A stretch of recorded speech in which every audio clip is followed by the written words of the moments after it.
Бирде мен Сейтек Качкынбай, кезектеги улустар жана турмуш көрсөтүүсүнүн эфирге алып чыгып отурам. Бүгүн бизде тема илим жана билим. Тагыраак айта турган болсок, илим жана билимди биз телевизор университети аркылуу көрүүчүлөргө мындай тартуулоо бир долбоор башталган эле. Ошо жөнүндө сөз кылалы деп отурабыз. Бүгүн бизде конокто ошол долбоорго тиешеси бар жана ошол долбоордо өздөрүнүн милдеттерин, сабактарын берген коноктор келип отурат. Эмесе коноктор менен тааныштырып кетейин. Урматтуу коноктор, кош келипсиздер. Оң жагыман кете берейин эмесе. Оң жагымда болсо мен Тынаргүл Рыскул айым, филология илимдеринин кандидаты экен.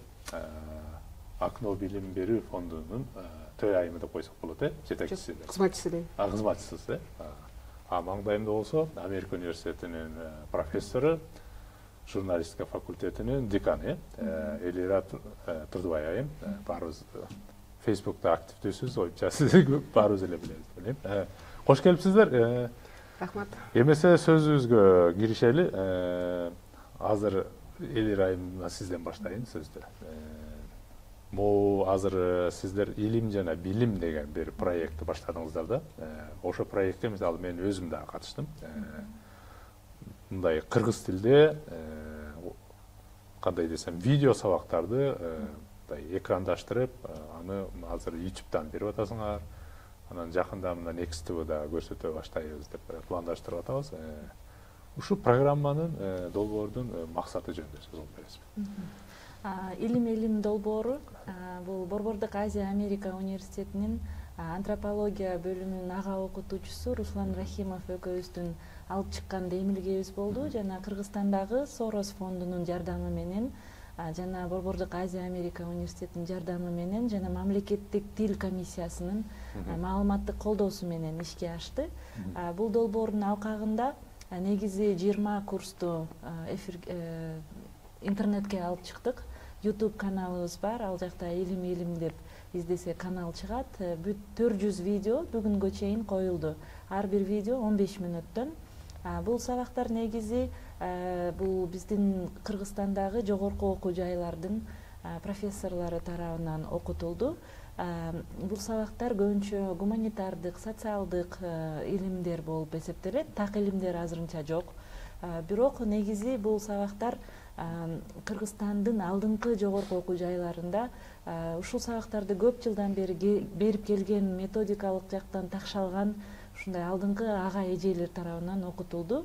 Негизи бул долбоордун максаты кыргыз тилинде илимдин тили болсун деп, кыргыз тилинде дагы теориялык, концептуалдык талкуулар жүрсүн, изилдөөнүн ыкмалары, сандык, сапаттык изилдөө ыкмаларын жана этнографиялык көзөмөл жүргүзүү, ушинтип изилдөөлөрдүн дагы тили болсун деген максат менен ишке алып чыктык.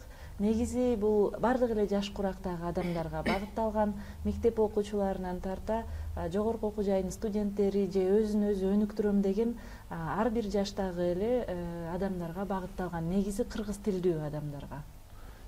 Бул негизи максат, Жакшы. Тынаргүл айым, эми сизге суроо. Сиз дагы ушул долбоордо өзүңүздүн сабактарыңызды окудуңуз да. Андан кийин сиз ушул долбоорго эмне үчүн сиз ушул долбоорго өзүңүздүн салым кошоюм деп чечтиңиз? Биринчи суроо. Андан кийин сиз эмне сабактарды окудуңуз? Биринчиден өзүм кесиби мугалим да. Анан башкысы бакыркы көп бир топ жыл, 20 жылдай болуп калды. Негизи кыргыз тилинен сабак берем. Негизи кыргыз тилин алып жүрүүчүлөргө гана эмес, негизи кыргыз тилин экинчи тил катары окуган адамдарга, ар түрдүү аудиторияларга сабак берип келгем. Америкалык университетте дагы 15 жылдай сабак бергем ушу кыргыз тили боюнча. Негизи илимий изилдөө чөйрөм дагы ушу кыргыз тилине, лингвистикага байланыштуу.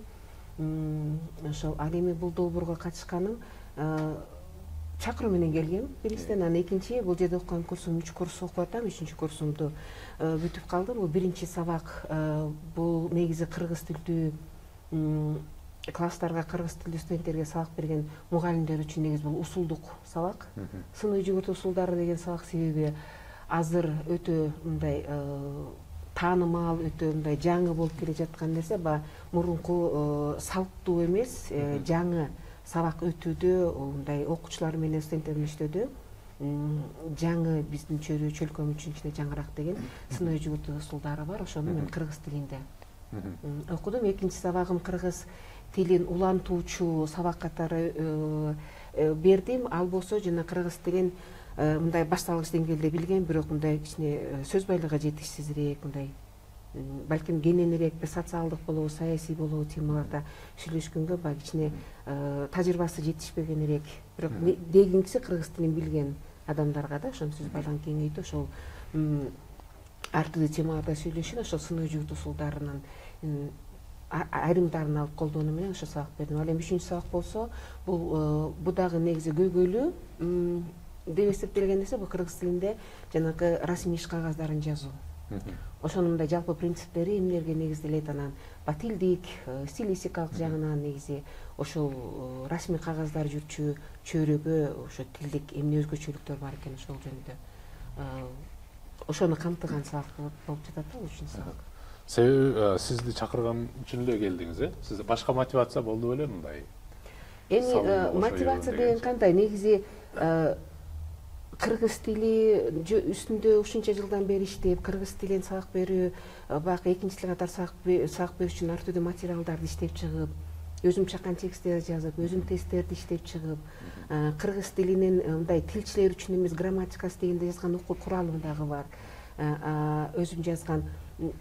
Муну жөн эле сабак берип коюп жүрбөйсүң да, бул баягы өзүңдүн өмүр бою алып келаткан ишиң болгондон кийин ошон үчүн көңүлүң ооруйт, туурабы? Бул сенин эне тилиң. Ушул өлкөдө, ушул биз жашаган жерде ушул тил ба күнүмдүк турмуш, кээ бирлердин оюнда ба күнүмдүк турмуштун эле тили деп бизде мындай, бул өзү бай тил. Ошол мындай көтөрүлсө деп мындай жүрөң ооруп ошону ойлоп жашайсың да, туурабы? Бул жөн эле нан табыш үчүн оокатың эмес, бул өзүңдүн тилиң болгондон ушулдай өрчүсө деген ой бар да. Ошон үчүн баягы биринчи жолу эле бул долбоор жөнүндө кеп болуп, жанагы социалдык тармактарга жайылганда аябай кубанып койгом, сүйүнүп. Анда баягы мен кошулам деген мындай ой жок. Долбоор жазгандар башка, ойлоп тапкандар башка депчи. Жакшы экен, мындай өзүмдүн жакшы тилегимди ойлоп койгон болчумун, бирок анан акырында баягы телефон чалып келип курс окуп бериңиз дегенде, баягы мындай активдүү мындай түз тиешең болот экен деп кошкон нерсе. Негизи ошо тилди өрчүсө, ошо кыргыз тили өрчүсө, ошо кыргыз тилинде илимий чөйрөдө сөзсүз түрдүчү, себеби деген баягы туура эмес калыптанып калган ой бар да, баягы мындай илимге кыргыз тили жетишсиз деген туура эмес ой бар да. Бирок чындыгында ал туура эмес. Азыр бул теманы азыр тереңирээк талкуулайбыз. Бул чоң тема болуп кетти. Менде да азыр суроо бар. Эң сонун болду. Алкыш. Азыр эң сонун болду. Эмесе Эли Райым кайра сизге суроо. Бул проект негизи кимге багытталып атат? Бул target group ким? Кимге багыштап атасыңар да? Кимди уксун деп тилейсиңер? Биз негизи өзгөчө тилдер, англис тили башталгыч деңгээл, ортоңку деңгээл жана кыргыз тили. Бул тилдер баарына эле керек. Мектеп окуучуларынан баштап студенттер жана бизге келген туристтерге деле керек. Ошондуктан негизи бул англис тилин үйрөткөн курстардын көбү эле орусча экен. Бул шаарда болсун, шаардын сыртында, интернетте болсун. Кыргыз мугалим кыргыз тилде англис тилин үйрөткөн кыргыз тилдүүлөргө аз экен. Ошон үчүн аябай көп просмотр алып, көп адам көрүп атат, 3000–4000ге чейин көрүп атышат YouTube'дан. Жана негизи эле бул сиздин да сабагыңыз башкаруу формалары мамлекеттик жана демократиянын негизи сабактар. Бул негизи эле биздин саясатчыларга дагы саясатты жакшы саясаттын теорияларын, политологияны билбегендерге дагы жакшы кереги тиет деп ойлойм. Жана мугалимдерге дагы өзгөчө тынар эженин сабагы мугалимдерге критикалык сын ой жүгүртүү усулдары аябай керек. Себеби бизде Кыргызстанда азыр маалыматты текшерүү бир аз маселе жаратып жатат. Ишенип алышат, мисалы телевизордон, сыналгы, үн алгыдан көргөн маалыматка ишенип алышат. Ошон үчүн сын ой пикир жүгүртүү дегенди өнүктүрүш керек. Студенттерде болсун, мугалимдерде же окуучуларда, ата-энелерде дагы өрчүтүш керек ушул сын ой пикир жүргүзүү усулдарын. Жана ошондой эле бул психология сабагы бар, информатика сабагы бар. Ал жакта бул Windows жана Microsoft'тун эми бүт интерфейсти компьютерде аны кыргызчалаштырылган. Мисалы Start деген баштоо, Edit деген өзгөртүү деп ушундай орусча редактировать деп баягы кнопкаларын бүт баарын кыргызчалаштырылган интерфейс, аны биз ишканада болсун же үйдөгү лептопторубузга болсун ошону жүктөп алсак дагы болот. Баарыбыз да орусча же англисче турат үйүндө азыр. Кичинекей балдарыбыз дагы ошо Windows'ту интерфейсин Word, PowerPoint, Excel бүт баарын кыргызчалаштырылган бар. Ошону орнотуп алып кыргызча иштешсе болот деп ойлойм. Себеби бул Украинанын жарандары же Түркиянын жарандары баары Windows'ту өз тилинде колдонот. Биз эмнеге дагы эле орусча колдонуп жүрөбүз? Ушундай баарын үйрөткөн шаг, ар бир кадам менен кантип кыргызчалаштырса болот компьютерди. Жана ошондой эле башка сабактардан бул кинорежиссура, даректүү тасма жаратуу жана мугалимдердин сыртында жогорку окуу жайлардын мугалимдерине да керектүү сабактар. Ошон үчүн аябай эле кеңири деп ойлойм. Жана чет өлкөдө жүргөн жарандар кыргыз тилин унутуп калбаш үчүн баарында эле интернет, Wi-Fi бар, айылдарда да бар. Биз атайын YouTube каналын тандадык, себеби ал айылдарда деле ачыла берет. Ошондуктан аны өзүнө жүктөп алып, үйүндө отурган жеринде, бирөөнү күтүп отурган жеринде убактысын текке кетирбей, сериал же башка көңүл ачуучу программа көрүштүн ордуна ошо өзүнүн билимин, сабаттуулугун жогорулатса, пайдалуу убакыт өткөрөт деп ойлойм. Жакшы, Чынаргүл айым, азыр сиз сөзүңүздө эки маанилүү нерсе айтып кеттиңиз, өтө ачкыч катарычы. Биринчиси сын ой пикирди айтып атасыз, critical thinking деп, критикалык ой жүгүртүүчү. Анан экинчиси өзүңүз айтып кеттиңиз, кыргыз тилде илимди түшүндүргөнгө кыргыз тили жетишсиз, анын ресурстары жетишсиз. Ошон үчүн биз орус тилде түшүндүрүшүбүз керек деген мындай коомдо мындай пикир бар. Бирок мен ага макул эмесмин деп айтып атасыз да. Мен өзүм дагы айтып кетейин, негизи мен да макул эмесмин ошогочу. Мен өзүм да баягы катышуучу катары бир аз сүйлөп кетейин, ошол долбоордун катышуучусу катары. Эмне үчүн мен дагы макул болдум ошого. Себеби дегенде мен дагы бул кыргыз тили аркылуу мындай салым кошкум келди да, өзгөчө политология деген илим, улус төр таануу да. Мен азыр кыргыз сөздү айтып атам дагы таң калбатышыңар мүмкүн. Бул улус, мамлекет деген сөз эски кыргыз сөз. Төр деген бул башкаруу деген сөз. Төрдө отурат, төрөлүк кылат. Төр бул төрага ошол деген башкаруу деген сөз эски кыргыз сөз. Улус төр деген бул башкаруу. Ушул улус төр таануу илиминде же политологияда кыргыз тилде биз көбүнесе эле мурда орус тилде алган СССРдин эрежеси менен окуп келебиз да көбүнчө. Анан мен өзгөчө чет өлкөдө окуп келдим да 12 жылдай. Анан инглисче терминдерди окуганда керек болсо аны орус тилине да издесем, ага адекваттуу мындай терминдер жок да. Ошол эле мисал айтайын, accountability деген политологияда буну орусча подотчетность деп жүрөт, бирок демократиянын контекстинде колдонулган accountability деген сөздү толук чагындыра албайт. Мисалы бул орус тили дагы. Ошол эле учурда policy деген сөз бар. Буну полисини бизде политика эле деп жүрөт да. Бирок политика дегенде жүргүзө турган policy менен politics деген инглисте эки сөз бар. Бул жапон тилинде да ушундай экен да. Анан ушуга окшогон нерселерди балким кыргыз тилине деле полисини policy деп эле алсакпы деп мен да оюмга келди да. Анан accountability деген сөздөрдү кайра эле ошол бойдон которбой эле алыпчы, көп кээ бир түшүнүктөрдүчү, бул батышта пайда болгон түшүнүк болгон үчүн аны ошол бойдон эле алыпчы. Бирок аналог болгон түшүнүктөрүн бизде могу кыргыз тил боюнча эле мындай маанисине келтирип алса болобу деп. Анан эмнеге мен макул эмес болдум? Мына кыргыз тилде көп нерсени айтса болбойт дегенгечи. Мен 12 жыл Жапонда жашадым. Жапон тили кыргыз тили менен окшош да, структурасы, ойлонуу, ой жүгүртүү формасы. Бирок ошол эле илимди, ошол эле машине чыгарган индустрияны, ошол эле саясаттанууну, ошол эле экономиканы, ошол эле MBA-ди, ошол эле менеджментти булар толугу менен бүгүн жапон тилинде деле иштерди жазып, докторлуктарды мындай илимде деле кеңири колдонулуп жүрөт, баары эле түшүнөт да. Эмне үчүн анда кыргыз тилинде болбойт? Себеби кыргыз тил бүт бирдей, жапон тили менен структурасы, Алтай тили. Демек, кыргыз тилде деле болот турбайбы деп мен мындай ошондо ынандым да, Жапонда жүрүп, чүнкү кыргыз тилинин эч кандай ресурсу чектелбептир. Болгону биз ошо терминдерди отуруктуруштарсак болуп кетеби депчи. Сиз ушул жаатта кантип ойлодуңуз? негизи оюңуз туура. Себеби деген баягы кыргыз тилин баягы өксүп калган жери ал кичине саясатташып кеткен да, көбүнчөсү эми совет доору өттү, анда эле кечки уруша бергенде болбойт, бирок ошондон калган нерсе тилдин корун өзүнүн болгон байлыгын колдоону биз ошону чектеп койгонбуз да, чектелип калды ошолчу. Бирок азыркы кезде сиз айткандай ошол сыртта жүргөн байкка жүргөндөр деле тилди негизи кыргыз тилин укура алып жүрүүчүлөр деле бар да. Ошолор менен деле мындай тутумдуу түрдө иштеп, ушул сиз айткан маселелерди көтөрүп чыгып, ошо терминдер болобу, жана туруктуу маанидеги сөздөрдү деле кыргызчалаштырып пайдаланса болот негизичи. Анан мен эмне үчүн кыргыз тили негизи илимий чөйрөгө жетишсиз тил деп айтканга макул эместигим, эми орус тилди биз билгенибизге канча жыл болду? Туурабы? Бул адамзаттын өмүрүн алганда кенедей эле убакыт ал, туурабы? Ал эми кыргыз эли кыргыз тили негизи канча кылымдан бери жашап келатат, туурабы? Анан башка орус тилде урушкандык эмес, негизи орус филологиясын бүткөн башында. Бирок биз башка тилге элек эле өзүбүздүн тилибизде эле саясатты эле жүргүзүп келгенбиз, туурабы? Биз философия илиминде эле өркүндөтүп кеткенбиз. Биздин улуу ойчулдарыбыз бар. Туурабы? Биз медицина илиминде эле өрчүтүп келгенбиз. Биз дүйнө таанып келгенбиз. Мамиле түзүп келгенбиз тил менен, туурабы?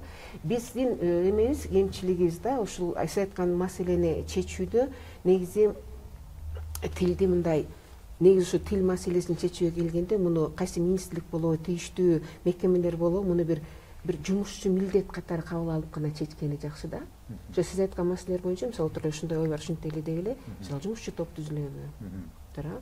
Just аябай эле сөзсүз эле бир мындай бир элге чыга калып сүйлөй турган эмес, мындай бир күнүмдүк бир күндөлүк иш катары отуруп бүтүрүп койсо болот да. Себеби бизде акылдуу, сүзөңдү элди четти көрүп келген, ошол жерде туруп мындай элдин тилдин байлыгын алып жүргөн адамдарыбыз көп. Биздинчи улуу муундарыбыз бар. Азыркы жаштардын арасында аябай көп мисалы тилге кызыккан да. Ошону мындай уюштуруу иштери гана керек да, бул жерде уюштуруучулук иш гана керек. Уюштуруучулук иштери.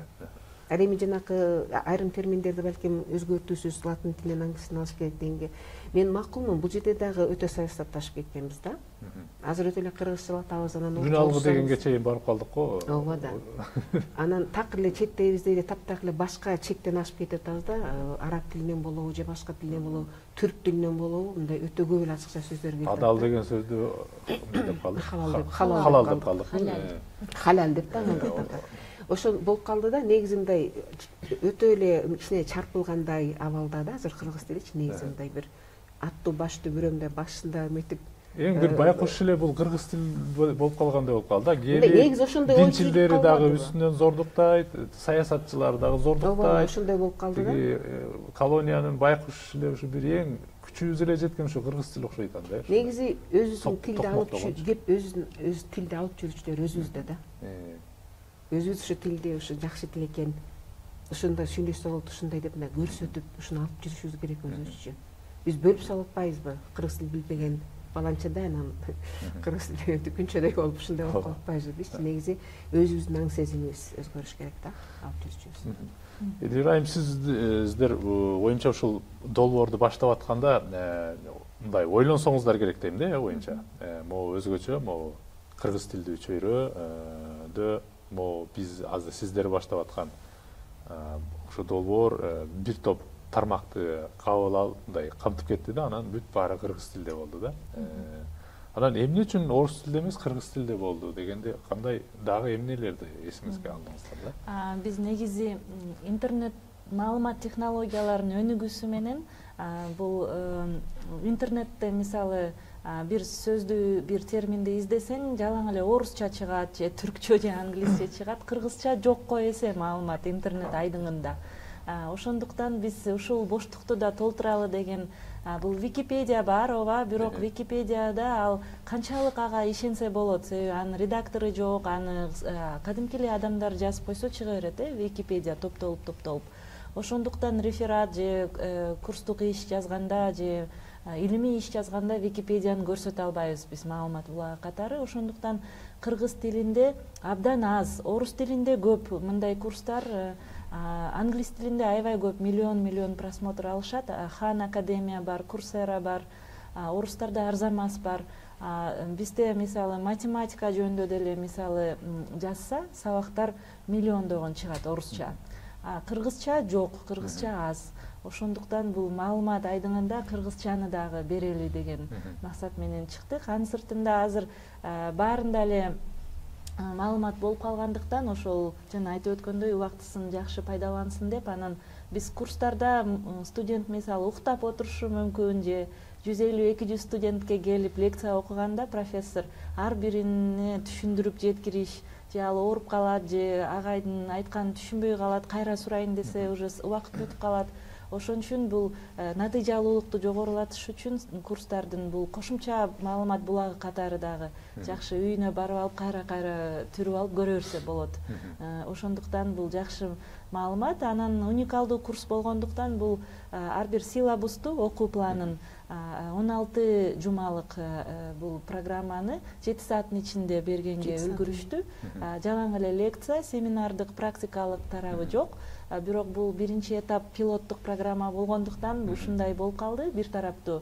Экинчи этабында ушундай биздин максатыбыз бар. Эки тараптуу интерактивдүү тесттерди берип, көнүгүүлөрдү берип, суроолорду берип, ага жооп алып, суроо жооп иретинде ушундай натыйжалуулукту жогорулата турган үйрөнүүнүн башка ыкмаларын да колдонобуз деген ойдобуз. Инфографика, визуалдык материалдар, анимация, видеолорду кошуп, ушундай бир кызыктуу форматта өткөрсөкпү деген ойдобуз. Ооба, негизи бул акыркы курсту окуп атканда мен жанагы кыргыз тилинде иш кагаздарын үйрөтүү, ушу кантип жазыш керек, кайсы эрежелер бар, тилден тышкаркы эрежелер бар дегенде. Ошондо ушу даярдап атканда көп жолу келди да, ушу видео сабактардын форматын өзгөртсө депчи. Негизи келечекте бул жерде чыгармачылык менен, изденүү менен эгер ушул ишти улантса, негизи көп нерселер бар да муну жасагангачы. Себеби деген элчи айткандай бул жерде аябай көп түрдүү нерселерди колдонуп, мындай ыкмасын өзгөртүп, бирок видео түрүндө, тасма түрүндөгүнү калтырып кетсе болот да. Себеби көп курстарда мындай башка ыкмаларды кошуп колдонуп, мындай кеңейтсе болот ушуну. Мен азыр баягы темаңыз сиз айтып кеткен эки маанилүү нерсенин дагы экинчисине токтолоюн, айтып билейин. Бул критикалык ой жүгүртүү деген нерсе өтө маанилүү деп ойлоп атам да. Оюмча негизинен адам бир башка тилдерди жакшы билиш үчүн менин оюмчачы, адам бир тилди жакшы билиш керек деп ойлойм да. Өзүнүн эне тилинчи. Себеби өзүнүн эне тилин жакшы билбеген адам оюмча башка тилди да мындай билип жарыта албайт экен да, үйрөнө албайт экен. Ойлоп көрсөм, андан да маанилүү бул тилди, бир эле тилди билерден мурун дагы негизи критикалык ой жүгүртө алуу бул андан да маанилүү. Бул критикалык ой жүгүртүү бул логикада турат. Бирге бирди кошсо 2, анан 2-ге 2-ни кошсо 4, 4 бул бирге 2-ни кошсо 2, 3, андан чоң болот деген мындай логикада, мисалычы. Бул мындан чоң болсо, А Б'дан чоң болсо, Б Адан кичине болсо, анда С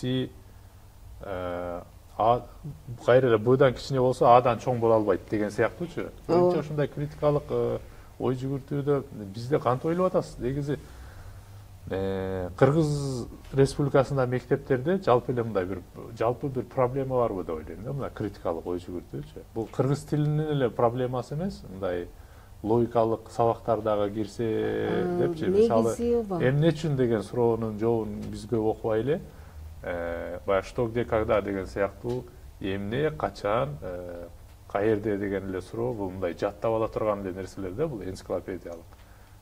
Айталы Алы Токумбаев дейлиби же Алыкул Осмоновбу 1928-жылы күздө 28 октябрда келе жатканда ал жерде 14 жалбырак турганбы же 13 жалбырак турганбы деген суроо. Бул коом өзгөрөбү ушундай нерселерди жаттагандан? Чындыгындачы, сын ой жүгүртүү деген жанакы мен окуган сабак негизи ал кыргыз тилине гана тийишмеш, сиз туура айтып атасыз. Ал негизи бардык аудиторияларда бардык сабактарды берүүдөгү колдонууга боло турган ыкма түрүндө берилген. Бирок анын негизин түзгөнү, негизи эмнеге түптөлөт, эмне негизинде ал ошол сиз айткан эле нерсе. Даяр түрүндө гана, жөнөкөй гана суроолорго, бир жактуу гана жоопту талап кылчу суроолорго жооп бергенге үйрөнбөстөн, башкача айтканда негизи бир маалыматты алганда, азыр маалымат булактары көп болуп атпайбы? Бардыгы тигине көзөмөл алдында деп айтыш кыйын, туура.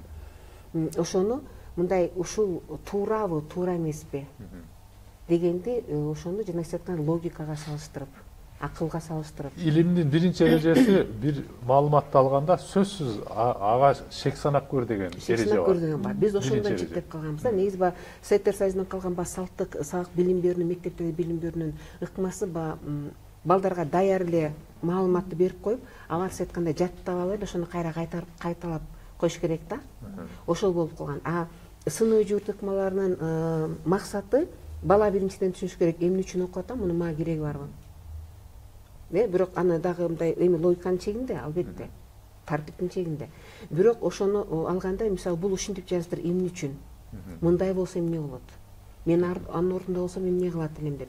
Сыноо жуурту деген аны сындап ага сөзсүз терс баа берме, сыноо жуурту деген алган маалыматты өзүңдүн аң сезимиң, өзүңдүн акылың, өзүңдүн тажрыйбаң, өзүңдүн бир муктаждыктарың аркылуу өткөрүп, анан ошого баа берүү дегенди билдирет. Мунун ыкма, мектептин чегиндеги ыкма катары бул баланы көңүл коюп окууга, анан өзү аркылуу өткөрүп, ошону түшүнүп, оңой эстеп, билип калганга, анан эң талдаганга үйрөтөт да.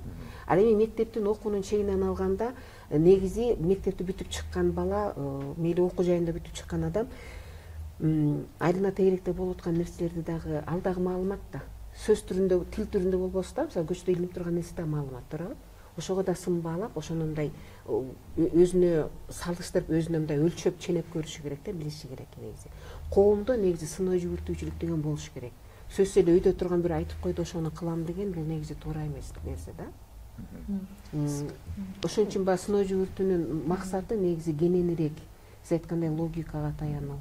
Негизи билим берүүдө өзү бул туура эмес деп билим берүү жакшы эмес деп ойлойм да. Негизи карасам Америкадагы, Жапондагы мындай билим берүү жок экен да.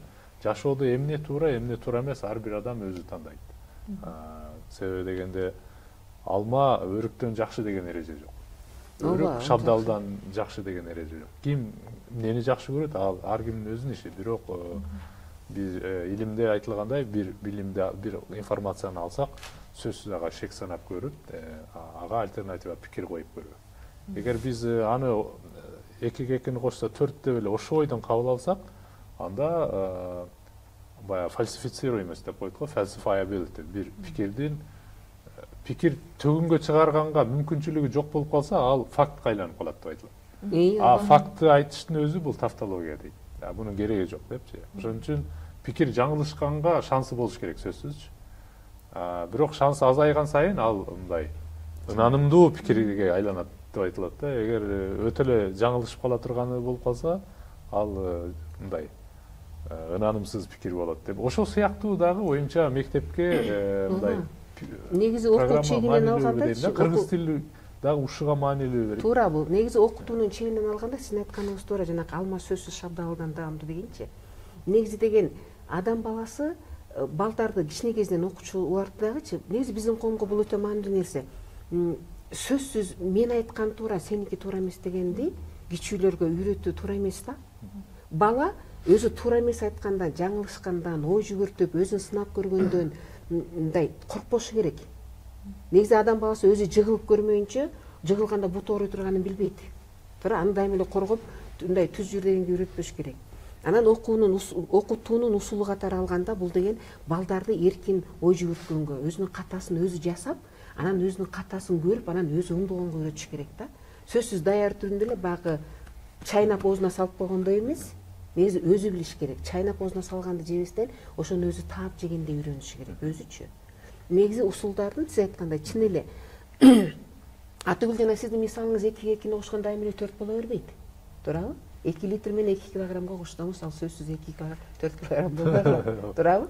Эгер контекстке карай. Ооба, ал дагы абсолюттук чындык эмес. Туурабы? Мен ушуга байланыштуу бирөөнүн айткан сөзүн жакшы көрөм, атын эсимде жок, окумуштуунунчу. Дүйнөдө бир канча гана абсолюттук чындык бар экен, мындай таңганга болбой турганчы, талашканга болбой турган, күмөн санабай турган. Адам төрөлөт, өлөт, күн чыгат, батат деген сыяктуучу. Калгандардын баарын сиз айтканыңыз туура. Негизи төгүнгө чыгарып койсо болот баардык нерсеге оң дагы баардык нерсеге каршы дагы мындай жүйө таап койсо болот. Элир айым делес айтып атасыз. Мен ошол сын ой жүгүртүү боюнча критикалык дегенде эже айтып кеткендей, критика деген сөздү укканда эле бул сындоо, аны төгүндө наалыш деп ойлоп атат да бизде. Негативдүү түшүнүк болуп калган да. А негизи сын ой пикир жүгүртүү деген бул баланс да. Баланс ошол аргументация, ошол берилген маалыматтын төгүн чынына баруу жана эки тарапты тең баалап баланс кылып алуу. Мисалы фактыны, чындыкты, фактыны автордун жеке оюнан айырмалай билүү. Мисалы тарых китептерин алып көрсөк, кайсы любой бир тарых китебин алсак, бир текстти окусак, ал жакта фактыны ошол автордун жеке субъективдүү ой пикиринен объективдүү факты айырмалаганды студенттер жана мугалимдер билиши керек. Аны тилекке каршы баары эле ошону абсолюттук чындык деп кабыл алып, жаттап эле айтып берип, ушундай жаттоо эмеси биз билим берүүсүндө отурабыз да. Ошого гана да оюмча. Ал дагы жакшы деп ойлойм, жаттоо дагы жакшы деп ойлойм, бирок ошол гана болбош керекпи деп ойлойм да. Жаттоо дагы керек, бирок критикалык ой жүгүртүүнүн негизинде болот. Да, үйрөтүш керек студенттерди. Ошон үчүн биз билим берүү системасы артта калып атат деп ойлойм. Себеби мындай ой жүгүртүүгө үйрөтө албай жатабыз биз, балдарды дагы, студенттерди дагы. Качан гана ал креативдүү жана башкача ой жүгүртүүгө үйрөнгөндө жаңы нерселерди ачууга даяр болот да. Анан мындай жаттап алып, рефераттарын деле азыр биз билебиз, интернеттен эле көчүрүп келишет, жогорку окуу жайдагылар. Өзү жазып, өзү эки сүйлөмдү бириктирип жаза албайт эки сөздүн башын. Ошондуктан бул сапаты, билим берүүнүн сапаты үстүндө көп иштешибиз керек. Ошо реферат жаздырган техникалык жактан делечи, мисалы, эми аудиторияда балдардын саны ар түрдүү болот, анан баары тең ошо 20-30 бала, 15 бала баары тең бир жерден көчүрүп келди, анан мугалим деле аны окуп үлгүрбөйт да, туура. Уюштуруу жагынан дагы кичине туура эмес да. Анын ордуна бир маселени көйгөйдө коюп, ошону баары тең талкуулап, анан бир кыска эле жыйынтыктап бир дил баян жазып бергиле деген. Анан мугалим өзү көрүп отуруп, балдардын сүйлөгөнүн көрүп отурса, бир коюлган маселе боюнчачы, бирок ишти уюштуруш керек да дагы. Анча оор эмес уюштурган чындыгындачы.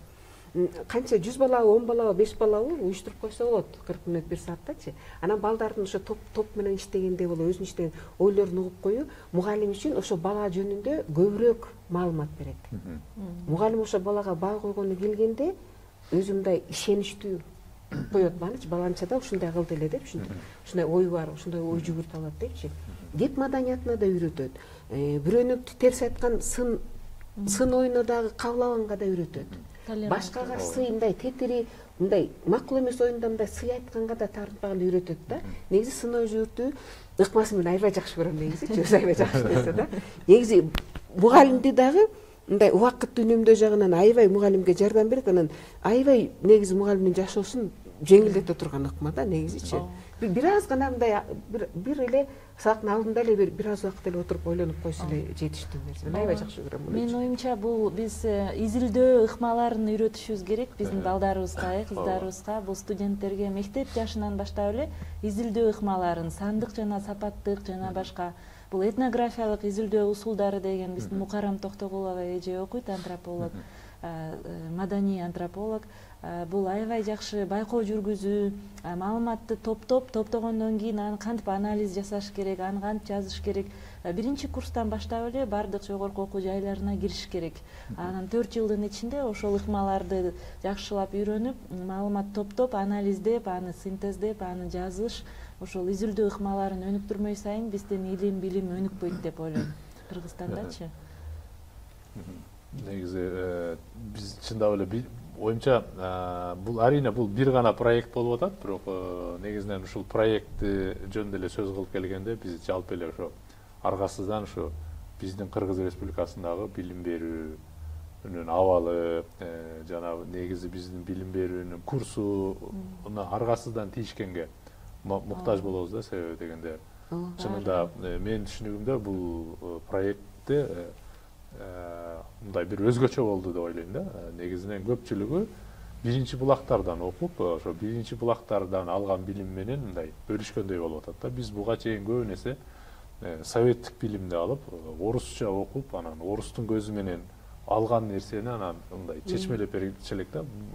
Мен байкасам, мугалимдердин көпчүлүгү инглиз тилинде анан биринчи булактардан окуган сезилип атат да. Анан кийин түздөн түз ошол дүйнөлүк информациянын тили болгон инглиз тили аркылуу контакт алып, ошол информацияга ээ болуп, ошол билимдерге ээ болуп, анан ошол билим менен бөлүшүп атканы оюмча бул оригиналдуу болуп, биз айтып аткан орус тилдүү билимден дагы терең анализдеп көрсөк, андан бир 10-20 эсе жогору сапаттуу болгондой сезилип атат. Ооба, Россияда деле бул өнүкпөй өтө биз менен даже бизден дагы ылдый деп айтсам болот. Кээ бир социология тармагында же башка дисциплиналарда, саясаттанууда ал методдор, изилдөө методдору, илимий иштер, макалалар Кыргызстанда көбүрөөк жарыяланат го деп ойлойм. Себеби бул методдорду өздөштүрүп, ал тууралуу макалаларды жазып, жогорку эл аралык журналдарга чыккан Россиядан деле аз эле авторлор.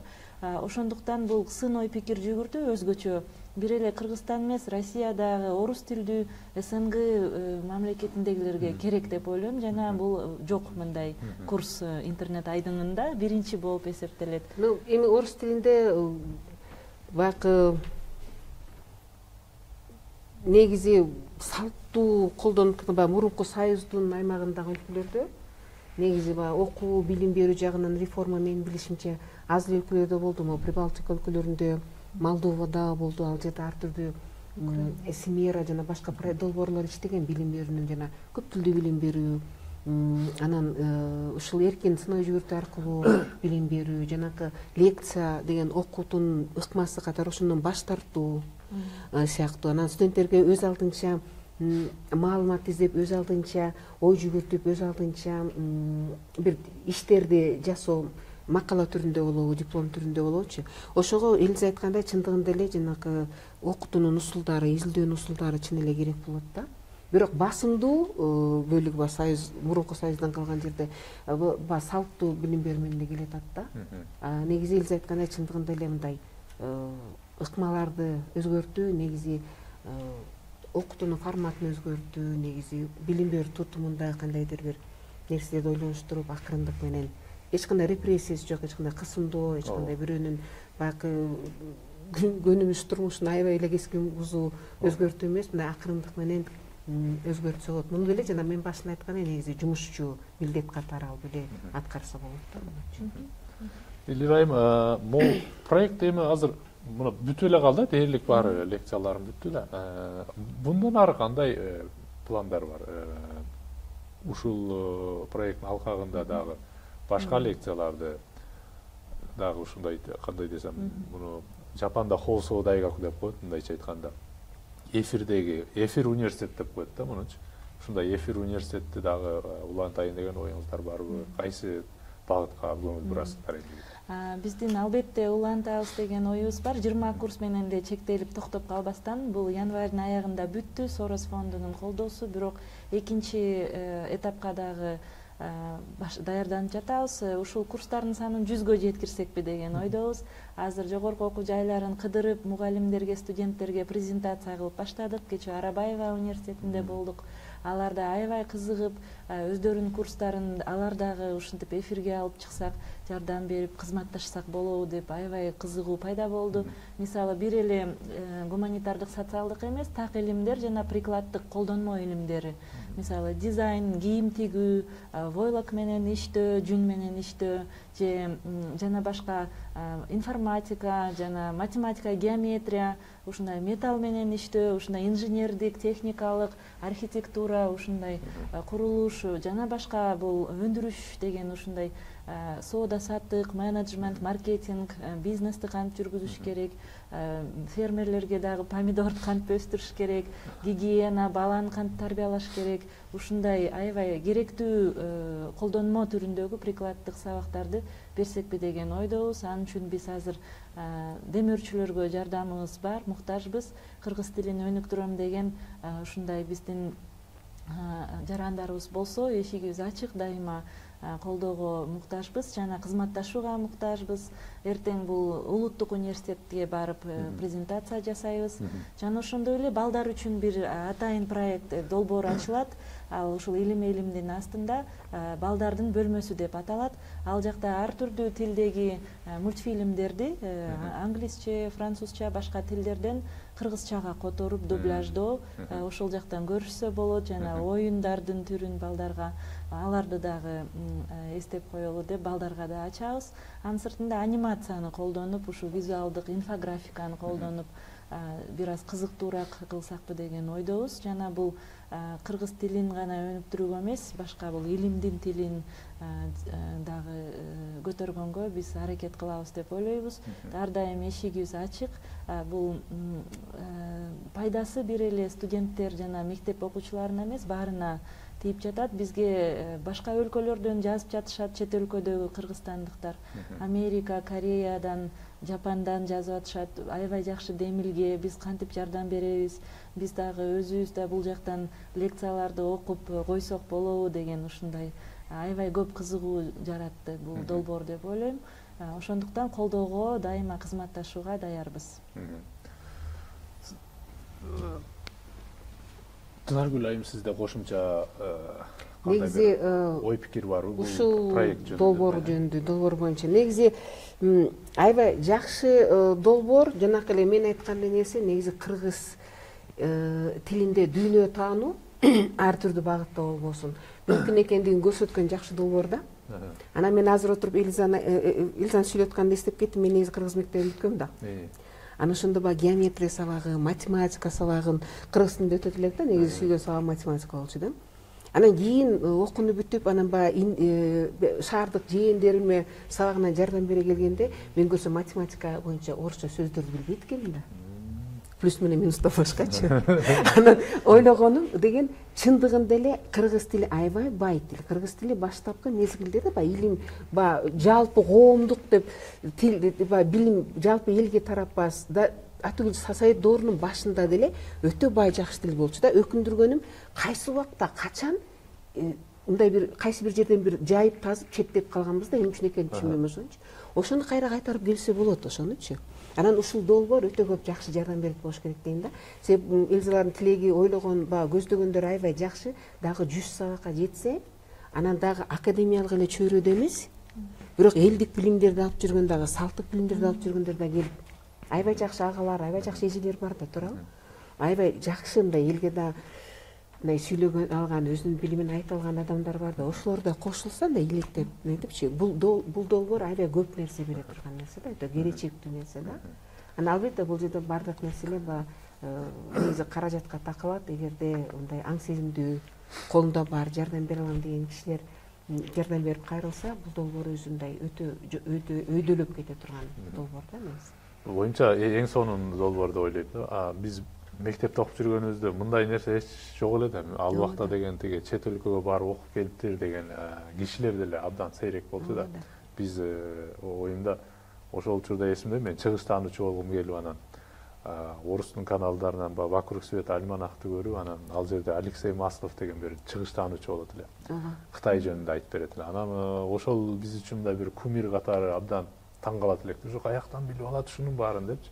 Бүгүн мына биздин бактыбызга азыр мынандай проекттер бар экен. Азыр YouTube'дун мүмкүнчүлүгү толтура, азыр кыргызча деле Google'дан толтура информация алсак болот. Азыр мындай окуш жана окуш эле болуп калды да, жаштарданчы.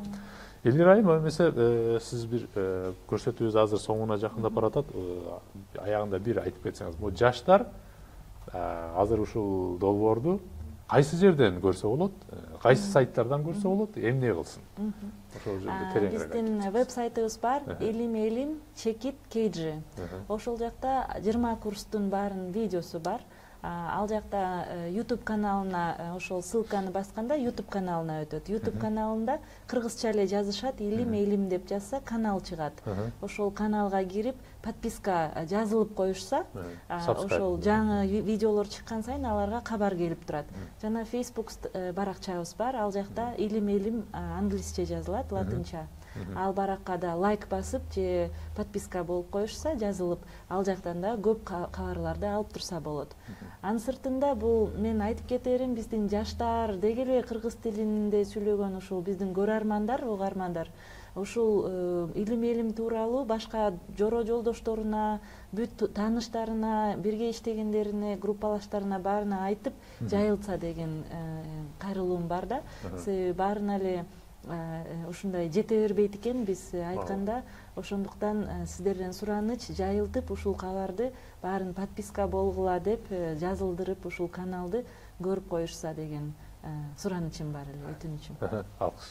Тынаргүл айым, сиз дагы. Рахмат. Негизи жаштарга келгенде аябай жакшы, көп ойлор адамда да азыр жаштар көп сүйлөйт. Тескерисинче азыр жаш балдардын арасында кыргыз тилде кыргызча сүйлөйүн деген, негизи кыргыз тилине байланышкан нерселерге мындай чын дилинен күйгөн адамдар көп. Ошондуктан менимче Элизанын сунушу, өтүнүчү элдер угат болуш керек деп ойлойм.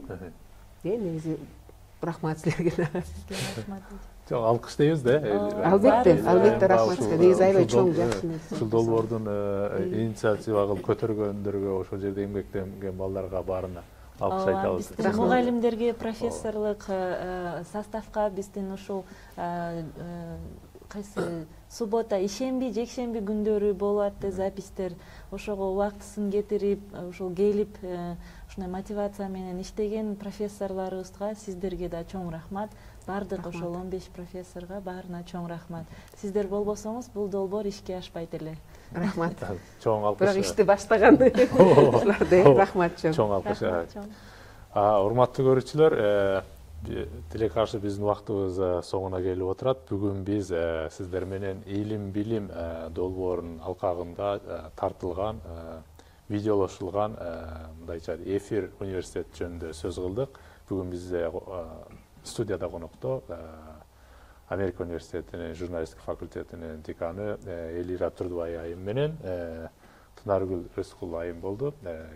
Филология илимдеринин кандидаты жана Акно билим фондунун кызматкери. Атайын алтындай убактыңыздарды бөлүп келип бергениңиздерге чоң алкыш. Оюмча да мындан ары да көп кызматташабыз деп ойлойм. Кайрадан көрүшкөнчө. Эмесе кайрадан көрүшкөнчө, улус төрү жана турмуш көрсөтүүсү бүгүнкү чыгарылышы соңуна чыкты. Кайыр көрүшкөнчө.